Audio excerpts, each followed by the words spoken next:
Isa natin, Engineer Sulaik, dito po sa 119 million 347,000 na project sa Santa Josefa Pump. Ano po yung inyong reaksyon?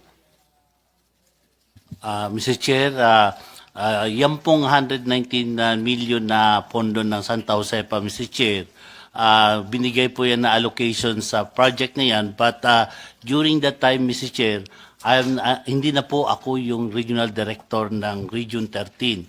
I was assigned here in Central Office in 2017. So ang nag-implement po ng yung pondong na yan is the regional director. So yan At sino po siya? Si Dante Ganotesi po. Pwede natin patawag, Mr. Chair? Yeah. Still connected with Nia? Retired na po, Mr. Chair. Patawag pa rin natin, Mr. Chair. Kasi pa, wala siya, he's not here to defend himself. Attorney Kimbo is directed to issue a notice to Dante Ganotisi. Ganotisi. Anyway, we'll get the Mr. details Chair, later. So, Director. Mr. Chair, Pero bakit pangalan niyo po ang nilagay dito ng inspection team ninyo?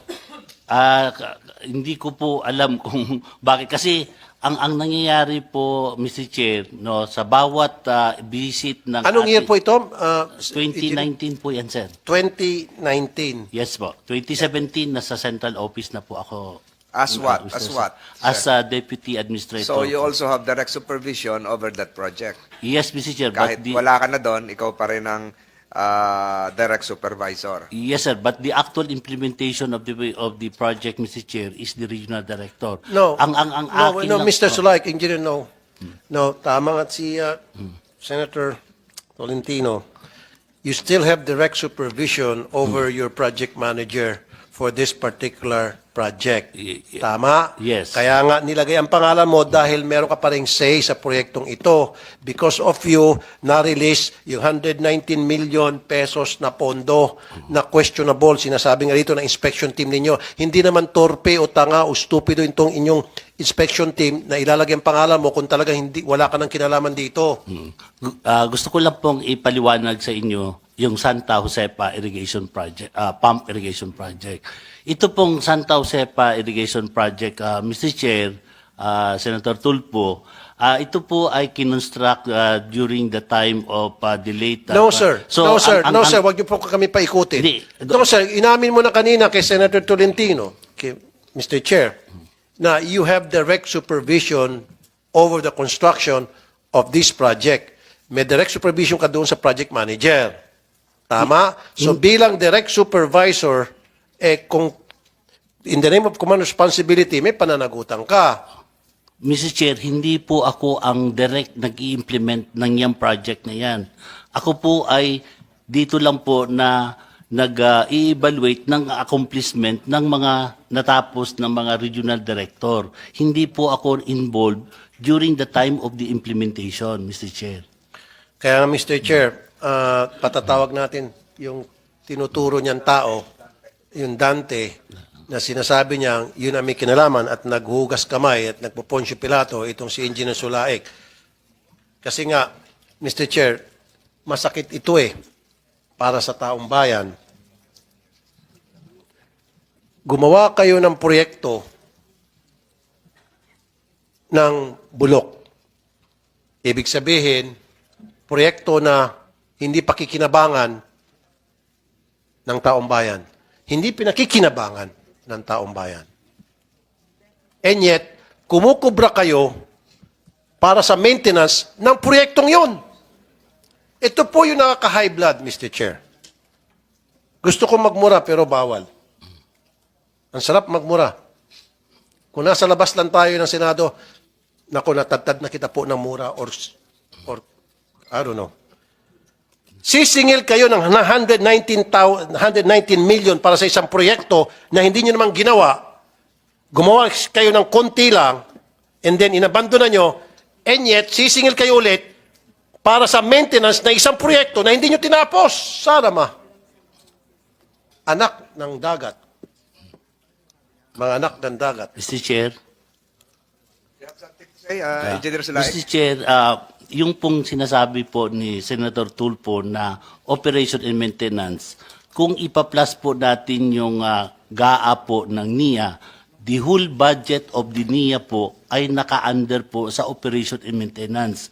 Yan po ay hindi ko po mapaliwanag sa inyo kung bakit yung budget, the whole budget of the NIA ay under the operation Ay, and hindi po, maintenance sa Engineer GAA. Sulaik, Yan- hindi. Bawat project may kanya-kanyang allocation for maintenance and repair. Yes po. Okay? Yes Hindi po, yung sinasabi Senator. mo lagom, tapos para sa lahat ng proyekto, hindi. Bawat proyekto, naka-specify doon kung para saan, kung magkano naka-allocate for maintenance for that particular project.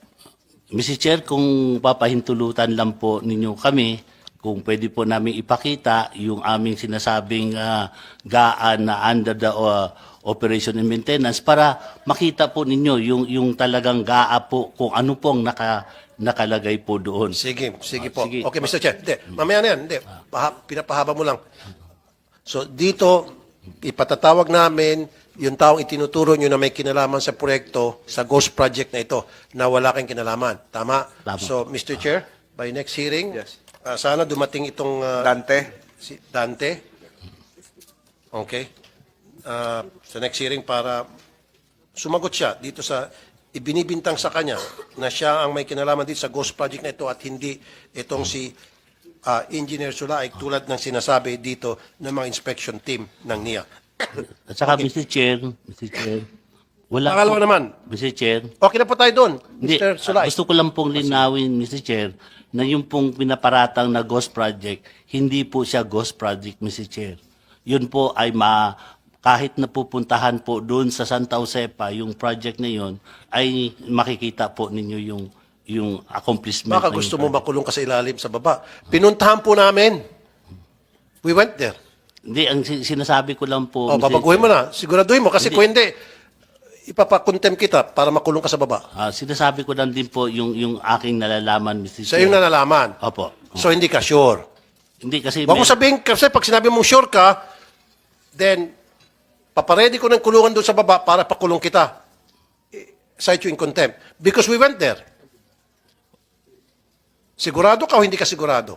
sigurado po akong meron pong ginawa po yung Hindi, sigurado ka na tapos na ito? yes po, as per program po. As per program. Yes. But you weren't there. But we went there. Hindi tapos. Sige po. Saan po yan, Senator Tulfo? If I can Santa interject. Josepa. Santa Josepa. Santa Josefa. So, hindi ka mismo nakita. As per report po. Okay. So, sinasabi mo you're sure as per report. So, umasa ka lang sa report. Yes po. Okay. I'll take that. So, I want to see that report. Yes po. At sino yung gumawa ng report na yon?